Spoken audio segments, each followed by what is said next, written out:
በርካታ ታላላቅ የሊጉ ክለቦች በትላንትናው ዕለት የወዳጅነት የአቋም መለኪያ ጨዋታቸውን አድርገው ነበረ። ታዲያ በዚህ ጨዋታ ላይ ከሊቨርፑል ውጪ አምስቱ የተቀሩት የፕሪሚየር ሊግ ቶፕ ቡድኖች ነበረ ጨዋታቸውን ያከናወኑት።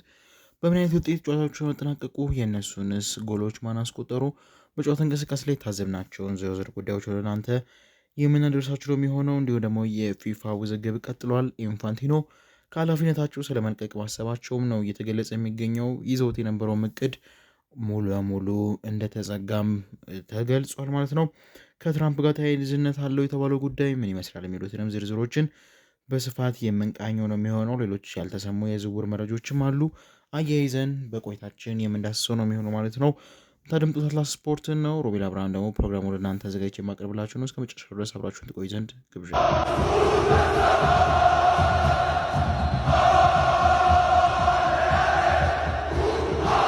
በቅድሚያ ትናንትና የተደረጉ መርሃ ግብሮችን እናንሳ። በቀዳሚነት መመልከት የሚጠበቅብን ቀደም ብሎ የጀመረውን የቶተንሃምና የቼልሲን ጨዋታ ነው። የለንደን ደርቢ መርሃ ግብር በትናንትናው ለ6 ሰዓት ከ45 ሲል ጀምሮ ነበረ። ታዲያ ቶተንሃም ከቼልሲ ያገናኘው ይህ የወዳጅነት ጨዋታ በዲዘርቢ ቡድን 2-1 አሸናፊነት ተጠናቋል። ለቶተንሃም ደግሞ ሳንድሮ ቶናሊና ሪቻርልሰን የድል ግቦቹን ከመረብ ማሳረፍ ችለዋል ማለት ነው። ቼልሲን ከሽንፈት ያልታደገች ብቸኛ ጎል ደግሞ ብራዚላዊው ኤስቴቫኦ ነው ኳስን ከመረብ ማገናኘት የቻለው።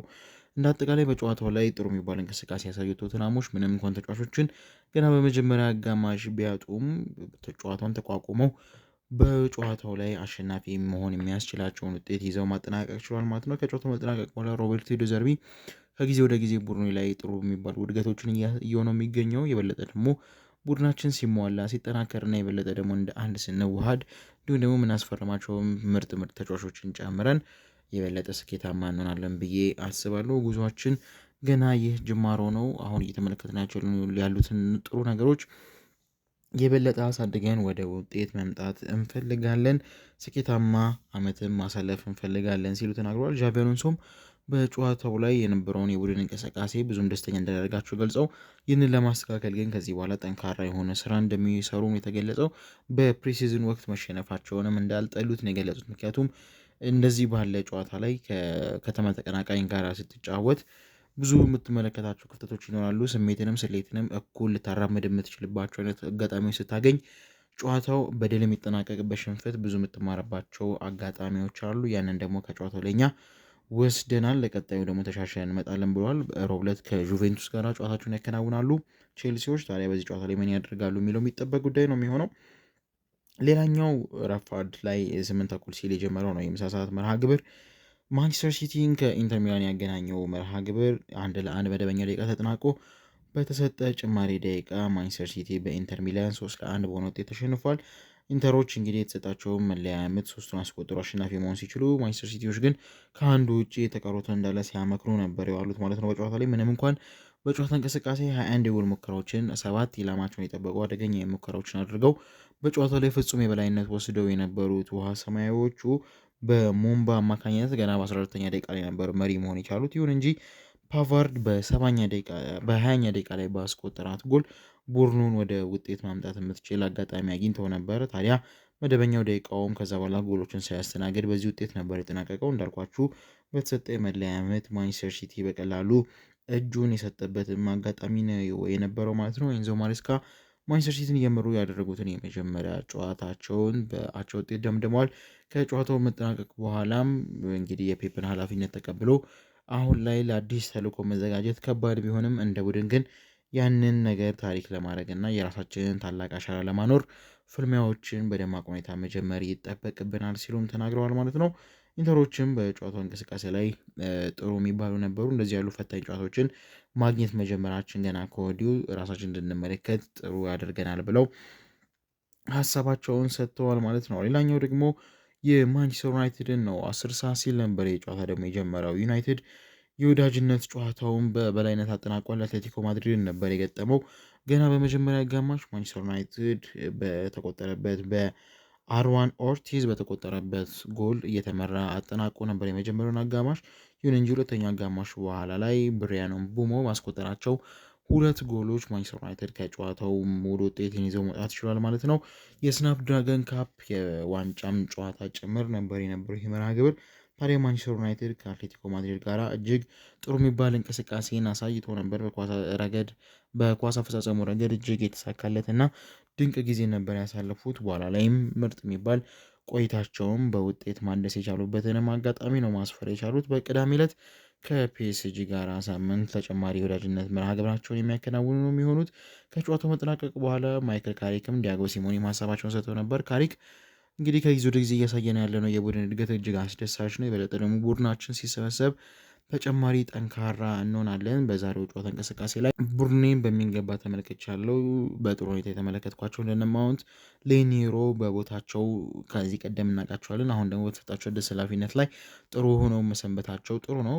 እንዲሁም ደግሞ አንድሬ ሳንቶስን በፕሪሚየር ሊጉ ምርጥ ተጫዋች መሆኑን የሚያስመሰክርለት ምርጥ ብቃትን ነው ዳግም ማሳየት የቻለው ሲል ማይክል ካሪክ ከጨዋታው መጠናቀቅ በኋላ ተናግሯል። እውነትም በጨዋታው ላይ የጨዋታው ኮከብ ተብሎ የተመረጠው ሜሰን ማውንት እጅግ አስደናቂ ብቃቱን ነበር በተሰጠው አዲስ የኃላፊነት ቦታ ላይ ሲወጣ የነበረው። ታዲያ በሁለተኛ አጋማሽ ላይም በመጀመሪያ አጋማሽ ላይም በጉዳት ሲፈተን እና የበለጠ ለቡድኑ ከሚሰጡ ጥቅም ይልቅ ሆስፒታል የሚተኛበት ጊዜ አመዝኖ የነበረው ሜሰን ማውንት አሁን ላይ እንደ ቡድን ስኬታማ መሆን የሚያስችለው ውጤት ላይ የጋራ ጥረቱን እያከለና ለቦታው መፋለም የጀመረ ይመስላል። ለኒሮም በአዲሱ ሚናው የተዋጣለት ይመስላል። ኤድ ሄቨንም ሌሎች መሰል የማንቸስተር ዩናይትድ ተጫዋቾችም አዲሱ ሼሌሲ እና ጂጂ ገብርኤልም በትላንትናው ዕለት እድሎችን አግኝተው ነበረ። እጅግ አስደናቂ ነበረ። ጂጂ ገብርኤል በ15 ዓመቱ ለዚህ ቀዩ ቡድን ጨዋታ ያደረገም የመጀመሪያው ተጫዋችም በእድሜ ትንሹ ተጫዋች መሆን ችሏል ማለት ነው። ሌላኛው ደግሞ ምሽት 3 ሰዓት ሲል የተከናወነው መርሃ ግብር ነበረ። ይህም ደግሞ መድፈኞቹን ከዢሮና ያገናኘው ነበረ።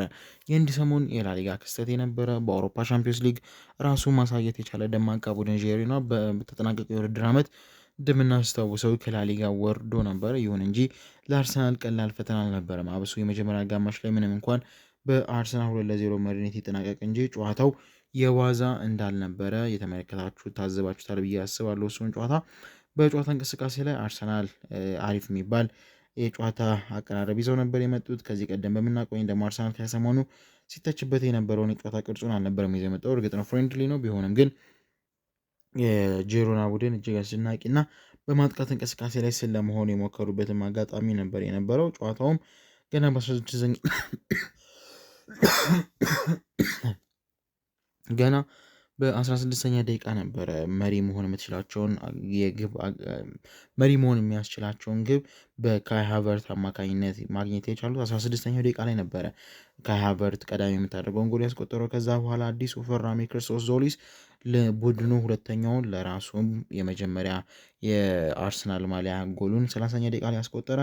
ሁለተኛ አጋማሽ እንደተጀመረ በማርቲኔዝ አማካኝነት ዢሮናዎች ወደ ጨዋታ መመለስ የሚችሉበትን ጎል ማስቆጠር ቢችሉም አደገኛ እየሆነ የመጣው ከጊዜ ወደ ጊዜ ማክስ ዶማን በ53ኛ ደቂቃ ላይ ቡድኑን መሪነቱን ወደ 3 ከፍ ያደረገች ጎል አስቆጠረ። ገብርኤል ጀሱስም እንደዛው በ2 ደቂቃ ልዩነት 55ኛ ላይ ጎል አስቆጥሮ መደበኛው ጨዋታ 4-1 እንዲጠናቀቅ ሆኗል ማለት ነው። በጨዋታው እንቅስቃሴ ላይ እጅግ አደገኛ የነበሩት አርሰናሎች ባሳዩት እያንዳንዱ አፈጻጸም ቡድኑ እንደረካ ሚካኤል አርቴታ ተናግሯል። ከዚህም በኋላ በሚኖሩን ጥሩ ቆይታችን ላይ የተሻለ ለመሆን እንሞክራለን። በዛሬው ዕለት ያየናቸውም ብዙ ክፍተቶች አሉ ሲል እንደ ሌሎች አሰልጣኞች ሀሳቡንና አስተያየቱን አጋርቷል ማለት ነው። እናንተስ እነዚህን ጨዋታዎች እንዴት ታዘባችኋቸው? ሀሳብና አስተያየታችሁን አስቀምጡልን። ከመሸጋገሪያ በኋላ ተመልሰን ስንገናኝ ደግሞ በስፋት የፊፋን ጉዳይ የምንመለከት ነው የሚሆነው። አብራችሁን ቆዩ።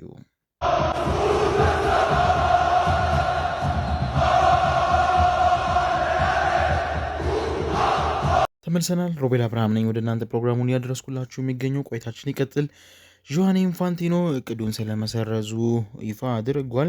ከሰሞኑ የፊፋን 20% ድርሻ በመሸጥ ለቡድኖችም ሆነ ለሀገራት ፌዴሬሽኖች ተጠቃሚ የሚያደርጋቸውን አሪፍ እድል ይዤ መጥቻለሁ ብሎ አሳውቆ ነበር። ታዲያ በበርካታ ሀገራት ተቃውሞን ያስተናገደው ፊፋ አሁን ላይ ያንን እቅድ ሙሉ በሙሉ ስለመተው ጆሃን ኢንፋንቲኖ ይፋ አድርገዋል።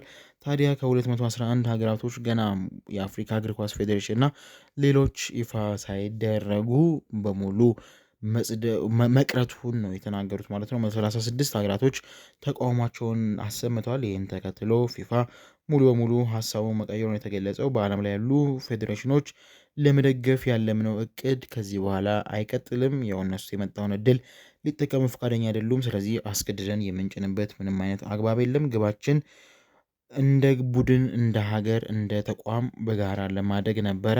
ታዲያ ግባችንን እነሱ የተረዱበት ዓላማ ሌላ ስለነበረ ይህ ደግሞ በእነሱ ላይ የሚጣል ግዴታ አይደለም። ስለዚህ የሆነው ሆኖ ፕሮግራማችን ወይም ደግሞ እቅዳችን ሊቀር ይገባል ሲል ነው ኢንፋንቲኖ ያስታወቀው ማለት ነው። ይሁን እንጂ አሁንም ተቃውሞዎች አልቀሩለትም። ዩኤፋ የፈለገ ነገር ቢሆንም ከዚህ በኋላ በዡዋን ኢንፋንቲኖ ላይ ያለን እምነት አብቅቷል። እግር ኳሱ አሁን ላይ ከደጋፊዎች ፍቅር የበለጠ ወደ ገንዘብ ፍቅር እየተቀየረ ነው። ስለዚህ ይሄ በስንት መከራ የተገነባውን የደጋፊዎችን ፍቅር ለእግር ኳሱ ያለውን ነገር እንዳይቀንስ በማለት ከወዲሁ ኢንፋንቲኖ ከስራቸው እንዲሰናበቱ ይፋ ጥያቄያቸውን አቅርበዋል። በውስጥ ያሉ አካላቶች ይህንን እቅድ ጋር በተገናኘ እቀበላለሁ አልቀበልም በሚል ዋና ስራ አስፈጻሚው እንዲሁም ደግሞ የፊፋ አማካሪው ከኃላፊነታቸው መልቀቃቸው ይታወቃል። ታዲያ አሁን ላይ ደግሞ የእሳቸውን ፈለግ ተከትሎ ኢንፋንቲኖ እንዲለቅ ዩኤፋ ጥሪ አቅርበዋል። ሴፋሪንም ይህንን ሀሳብ በሚገባ መደገፍ ከዚህ በኋላ በፊፋ ላይ በሚኖራቸው ቆይታ ምንም አይነት መመለስ እና ደስታ እንደማይኖር በማወቅ ከወዲሁ ስራቸውን እንዲለቁ አሳስበዋል ማለት ነው ይፋዎች። ሌሎችም የአባል ኮንፌዴሬሽን ሀገራቶች በዚህ ዙሪያ እንደሚቀጥሉ ነው የተሰማ የሚገኘው ማለት ነው። ምናልባት በመጨረሻ ከዝውውር የተገናኙ መረጃዎቻችን ከማንሳታችን በፊት ቀደም ብዬ ሊያነሳላችሁ ከነበሩ የአሰልጣኞች ሀሳብ መካከል የዘነጓቸው ሁለት ነበሩ። አንደኛው የሙድሪክ መመለስ እንዳስደሰተው የዣቪ አሎንሶ ተናግሯል። የምርጥ ዜና ነው፣ አልጠበቅንም ነበር ሲል ነበረ ዣቪ አሎንሶ የተናገረው። ታዲያ አሁን ለቡድናችን የተለየ ጥራት መጨመር የሚችል አስደናቂ ተጫዋች ነው ያገኘ ነው። ስለዚህ በሻካተር ሲጫወት አይቼው ነበረ፣ ተጽዕኖ መፍጠር ይችላል፣ በአንድ ለአንድ ግንኙነቱ ምርጥ ነው። ስለዚህ ከዚህ በኋላ በሚኖረን ቆይታ በሙድሪክ ላይም እቅዶቻችንን አድርገን ውጤታማ ለመሆን እንታገላለን ሲል ተናግሯል። ሌላኛው ደግሞ ቼልሲ ቤት ሳንወጣ ዌልቤክን ማስፈረም ችሏል። ቼልሲ ዌልቤክም 2 ዓመት የሚያቆየውን ኮንትራት ነው ቼልሲ ቤት መፈራረም የቻለው የለንደን ምርጡን ቲም ተቀላቀያሉ ሲል ተናግሯል። ከዚህ ቀደም በማንቸስተር ዩናይትድ እንዲሁም ደግሞ በአርሰናል ቤት ተጫውቶ ያለፈው ዌልቤክ አሁንም ለስኬት የተራበ ተጫዋች መሆኑንም አያይዞ ገልጿል። በጣም ደስተኛ ነኝ፣ በቼልሲ በመገኘቴ ክብር ይሰማኛል። ቼልሲ ትልቅ ታሪክ ያለው ክለብ ነው፣ ብዙ ዋንጫዎችን አሸንፏል። የእግር ኳስ ማብቂያ ጊዜ ላይ ነኝ፣ ነገር ግን አሁንም ስኬት ተርቤ ያለው ለዚህ አዲስ ምዕራፍ ያለኝን ሁሉ ለመስጠት ዝግጁ ነኝ ሲል ነው እንግዲህ የተናገረው ማለት ነው። አጭር የዝውውር መረጃዎቻችንና ድረስ ኤቨርተን ኖርጋርድን ለማስፈረም ተስማምቷል። እንዲሁም ደግሞ አርሰናል ብሩኖ ጉማሬሽንም ለማስኮብለል ከጫፍ ስለመድረሱም ተገልጿል። የቪኒ ጉዳይም እንዲሁ እንዳለ ሆኖ ነው። ማንቸስተር ዩናይትድ ኮንሴሳውን ለማስፈረም ከጁቬንቱስ ጋራ መደበኛ ንግግሮችም እንዳደረጉ ተገልጸዋል። ፔድሮ አዲስ ኮንትራት እንደቀረበለት እና ምናልባትም በቼልሲ ቤት ተጨማሪ ረጅም ዓመታትን ከተጨማሪ ገንዘብ ጋራ እንደሚያደርግ ነው የሚጠበቀው ማለት ነው። ይህ ተጫዋች ከጊዜ ወደ ጊዜ አስደናቂ እድገትን እያሳየ ነው የሚገኙ በዚህ ቡድን። ታዲያ ዛሬ ላይ የበለጠ ተሻሽሎ ለት ኮንትራቱንም አድሶ በክለቡ የሚቆይበትን አጋጣሚ የተገለጸው። እንደ አጠቃላይ በነበረው ሂደትም 3 ክለቦች እሱ ለማስፈረም መጥተው ነበረ። ባርሴሎና፣ አርሰናልም እንደሚገኝበት ነበር የተገለጸው። ታዲያ ተጫዋቹ የሁሉንም ጥያቄ ውድቅ አድርጎ ኮንትራቱን ለመፈረም ስለመቃረቡ የተገለጸው። በመጨረሻም መሐመድ ሳላ ወደ ቤሺክታሽ ያቀናል ተብሎ ሲጠበቅ የነበረ ቢሆንም አሁን ላይ ወደዛኛው ከቱርክ ሳይወጣ ወደ ትራብዞንስፖር ሊያቀና ስለመሆኑም ተሰምቷል ማለት ነው። መሐመድ ሳላ ታዲያ አሁን ላይ በቱርክ አዲስ ህይወትን ለመምራት ከጫፍ ስለመድረሱና ንግግሮች የላቀ ደረጃ ላይ መድረሳቸውም ጭምር ነው የተገለጸው ማለት ነው። ስታደምጡ የቆያችሁት የአትላስ ስፖርት የዕለተ እሁድ የማለዳ ስፖርታዊ ዜናችን ነበረ። ሮቤል አብርሃም እንዲህ ባለ መንገድ አቀረብኩላችሁ። ዳግም በሌላ ፕሮግራም እስከምንመለስ ድረስ ቸር ሰንብቱ።